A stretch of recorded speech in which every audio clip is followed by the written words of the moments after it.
Dia mengidap inkontinensia di umur 27 tahun. Agar keluarga tak melihatnya, suaminya bergegas maju, mendorongnya ke kamar, memeluknya dengan erat. Keesokan harinya, gadis ini tampak baik-baik saja. Aku mencintaimu. Suami sedikit tertegun. Lalu dia berjalan keluar rumah sambil tersenyum. Saat pintu ditutup, dia menangis. Karena Rio adalah nama mantannya. Ini adalah film romantis yang wajib ditonton. 240.000 penonton memberinya skor 8. Karena itu membuat setiap orang yang jatuh cinta tahu bagaimana cara menghargai. Nama gadis ini Dea. Anak orang kaya dan sederhana. Dia yang putus cinta ini pergi beli soda lampiaskan amarah. Saat pergi dia baru sadar lupa ambil soda. Dia bergegas kembali. Dan malah senggol seorang pria yang bawa soda di depan pintu. Dea melihat konter yang kosong. Dan simpulkan sodanya dibawa pergi pria ini. Dia tak berkata apapun. Dengan sombong ambil sodanya. Dan langsung meminumnya. Sehabis minum tak lupa bersendawa. Lalu berikan kaleng kosong ke pria ini. Dia pun berbalik dan naik bus. Dia baru sadar dompetnya hilang saat gesek kartu di bus. Dia hanya bisa kembali ke toko untuk mencari. Tak tunggu dia bicara. Petugas langsung keluarkan dompet dan sodanya dari bawah konter. Dea baru tahu dia salah paham. Dia segera berlari keluar. Ingin kembalikan sodanya ke pria itu. Tapi pria itu sudah pergi. Di perusahaan, bos mengeluh pada Dea. Bilang mandor yang renovasi perusahaan baru kabur membawa uang. Perusahaan hanya bisa hentikan pekerjaan sementara. Dia teringat ayahnya berbisnis real estate. Jadi dia segera meminta bantuan ke ayah. Tak lama itu, ayah mengirim seorang pekerja. Saling bertatapan. Sangat memalukan. Bukankah itu pria yang waktu itu? Dea malu dan bersembunyi di lantai bawah. Awalnya ingin beli soda untuk tenangkan diri. Tiba-tiba tangan besar terulur dari belakang. Mengejutkan Dea hingga berdiri dan ingin lari. Tapi dihentikan oleh pria ini, Robbie.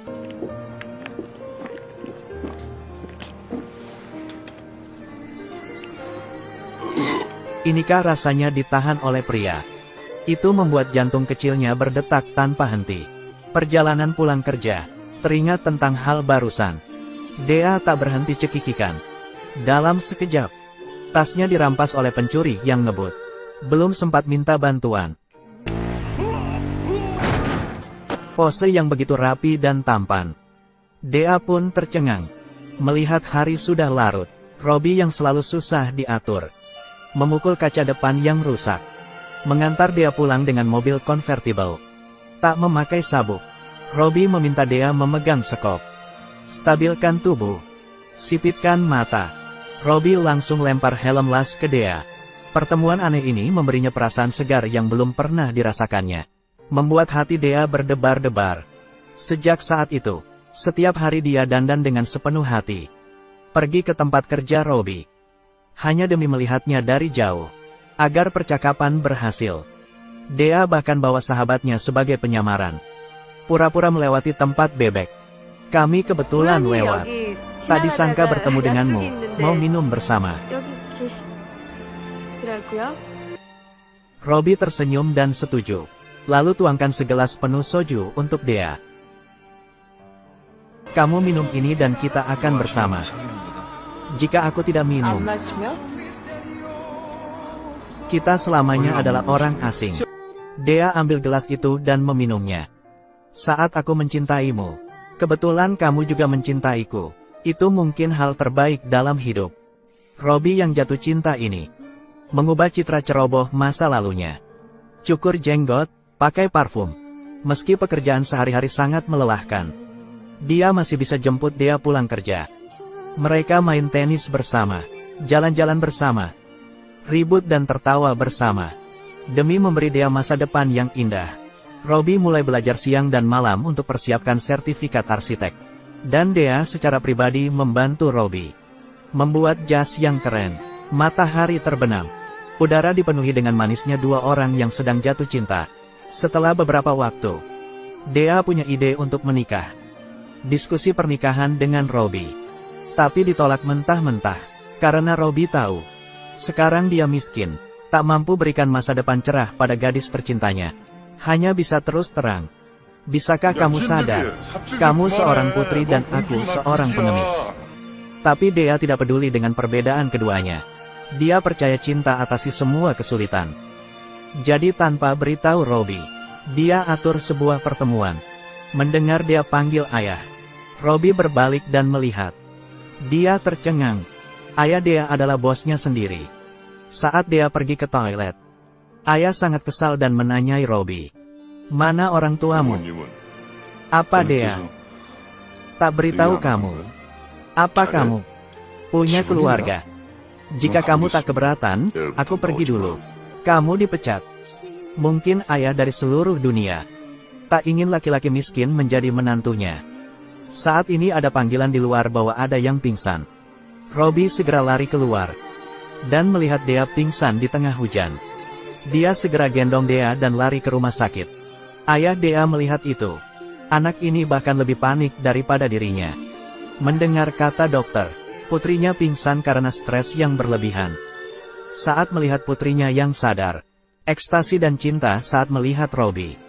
Ayah tahu, dia tak bisa hentikan pernikahan ini. Hari pernikahan, Dea terlihat seperti peri dengan gaun putihnya. Robbie hanya berdiri di sana, tak bisa sembunyikan kegembiraannya. Cinta tanpa akhir tersampaikan di mata keduanya.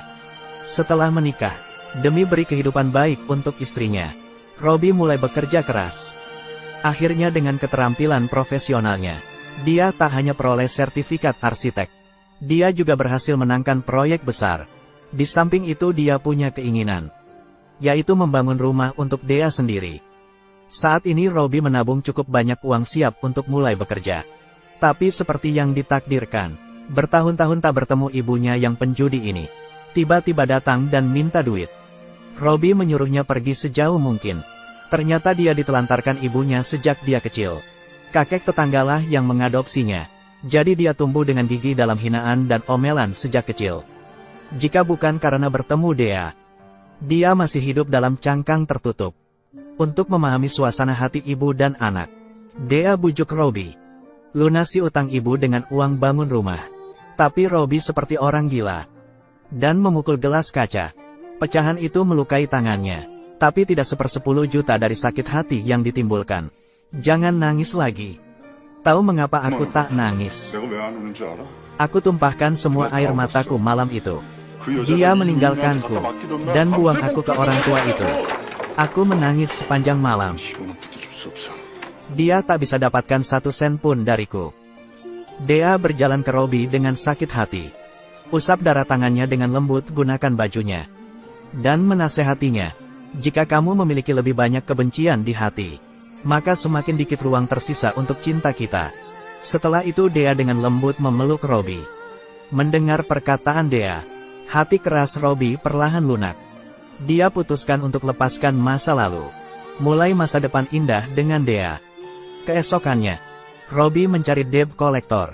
Lunasi semua utang ibunya. Kita bangkrut. Dea senang dan tertawa. Karena sekarang mereka akhirnya bisa bersama selamanya tanpa beban. Tapi sepertinya Tuhan cemburu pada kekasih ini. Akhir-akhir ini, Dea merasa dia sering lupa. Bahkan lupa jalan pulang rumah. Dia putuskan untuk ke dokter. Kamu mengidap penyakit Alzheimer. Matanya membelalak tak percaya. Dia baru berusia 27 tahun. Baru saja menikah dengan orang yang dia cintai. Belum memberinya anak yang lucu. Belum menua bersama. Dea berjalan di jalan dengan cemas. Penyakit Alzheimer, yang berarti dia akan melupakan semua orang di hidupnya. Lalu mati seperti tanaman. Pulang rumah, Robbie yang tak tahu apa-apa memeluk Dea dengan erat di lengannya. Mata Dea perlahan memerah. Takut ketahuan oleh Robbie, dia berpura-pura ke toilet. Menangis keras dengan suara air mengalir. Tak bisa menahan kesedihan Robbie. Dea putuskan untuk rahasiakan darinya. Keesokannya, Dea berhenti dari pekerjaannya. Sepenuh hati menemani Robbie di rumah. Dia ingin gunakan ingatan terbatasnya. Ciptakan lebih banyak kenangan untuk Robbie. Lalu tinggalkan dia. Dea membuat bekal lebih awal. Dan minta Robbie bawa ke kantor. Setiap kali Robbie buka bekalnya, rekannya sangat iri padanya. Dan melihat hidangan lezat apa yang ada di bekal. Tapi kali ini, kotak bekal hanya ada nasi. Robbie kira Dea lupa taruh lauknya. Hingga dia pulang. Lihat Dea yang mencuci lagi mangkuk yang baru saja dia cuci. Dia baru sadar ada yang tak beres. Dia mencari dokter yang tangani Dea. Dia baru tahu Dea alami demensia. Mungkin itu orang dengan nama dan marga sama. Kamu mencampurnya. Dia adalah istrimu. Kamu sudah gila ya? Mengapa kamu beritahu dia? Kamu yakin kamu tidak salah? Aku tak mungkin salah. Kau yakin, kau benar-benar yakin? Tuan tenang sedikit. Istri dokter juga meninggal karena penyakit ini. Begitu kata meninggal keluar, seluruh dunia Robbie hancur. Jika Dea tak mengingatnya, bahkan tinggalkan dunia ini, maka hidupnya tak ada arti lagi. Di saat bersamaan, Dea kebetulan sakit saat dia keluar. Saat polisi ingin membantunya, mantan Dea datang. Dia spontan memegang tangan mantannya. Dea yang pada saat itu lupa pada Robbie. Tapi saat keduanya duduk, dia kembali mengingat semuanya. Dia panik dan pergi naik taksi. Setelah pergi dari rumah sakit, Robbie mulai mencari Dea ke seluruh dunia. Dari siang hingga malam, akhirnya bertemu di stadion bisbol tempat keduanya sering datang. Kamu sudah tahu. Aku punya penghapus di kepalaku. Seketika, air mata keduanya seperti banjir. Aku akan segera melupakan semuanya. Aku bahkan tak tahu kenapa kamu di sebelahku. Kamu akan menghilang dari kepalaku. Jika ingatanku hilang, rohku juga akan hilang. Aku sangat takut. Kenapa rohmu akan hilang? Berikan rohmu padaku saja. Aku adalah ingatanmu. Aku adalah hatimu. Cinta dapat memberi orang kekuatan untuk beregenerasi dan memperkuat keberanian orang dalam hadapi derita. Sejak hari itu, Robbie menempel catatan di seluruh rumah dan menulis banyak kartu anti hilang untuk Dea. Biarkan dia memukul dadanya. Setelah pastikan Dea bisa tinggal di rumah sendirian, Robbie baru pergi kerja. Tapi kakinya baru melangkah. Mantan Dea pun datang mencarinya. Dea yang ingatannya kabur waktu ke waktu, mengira keduanya masih berpacaran. Dengan anggun menarik mantannya masuk. Untung Robbie pergi belum jauh. Melihat di rumah ada seorang pria, dia segera masuk dan memukulnya hingga terjatuh. Tapi menurut Dea yang saat ini, mantannya adalah kekasihnya. Dia maju untuk menghentikan dan tak sengaja melukai Robbie. Lalu dia langsung jatuh sakit dan pingsan. Kebetulan, terlihat oleh keluarganya yang datang mengunjungi. Mengetahui putrinya sakit, ayah menyuruh Robbie dan Dea bercerai. Dengan cepat dia akan mengompol atau lebih buruk. Kamu tak akan tahan. Dia adalah istriku, aku akan merawatnya. Saat keduanya berselisih. Kakak, apa yang terjadi? Hanya beberapa hari, fisiologi Dea menjadi kacau. Melihat ini, Robbie bergegas masuk dan kunci pintu. Lepaskan pakaian untuk menyeka Dea. Dia tahu penyakit Dea semakin parah. Jadi dia begadang setiap malam. Dia ingin bangun model rumah secepat mungkin. Biarkan pekerja mulai bekerja. Selesaikan rumah baru mereka. Pagi harinya, Robbie bersiap pergi kerja. Dea kambuh lagi. Dia memanggil Robbie dengan nama mantannya. Dan berkata, aku mencintaimu. Robbie yang hancur menemui dokter. Matanya menatapku dengan penuh kasih sayang. Tapi malah memanggilku dengan nama mantannya. Dan bilang aku mencintaimu. Sebenarnya siapa yang dia cintai? Dokter tak bisa menjawab. Hanya memberitahunya. Orang yang terkena dampak mulai lupa dari ingatan baru-baru ini. Saat ini, Dea berjalan ke seluruh rumah. Saat dia menyentuh palu kayu milik Robbie, langsung terlintas di benak hal-hal kecil tentang masa lalu dengan Robbie. Dea tak percaya, dia telah menyakiti orang yang paling dia cintai. agar Robbie tak terluka lagi. Dea dengan sedih menulis surat perpisahan dan perjanjian cerai. Kamu sedang nangis ya?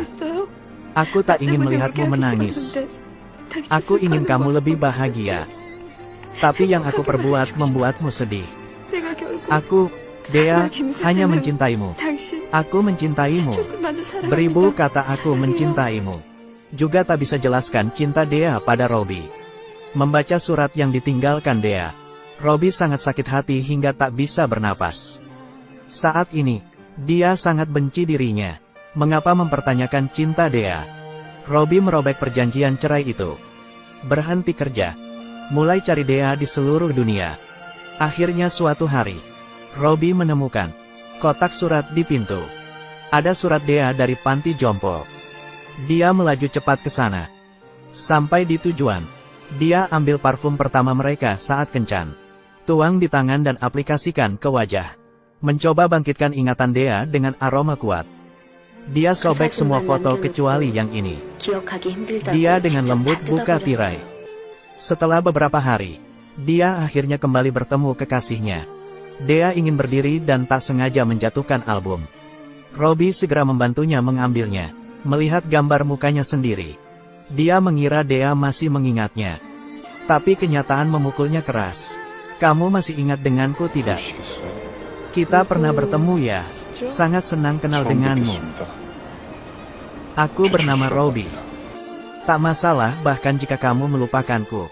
Aku akan mengatakan aku mencintaimu ribuan kali.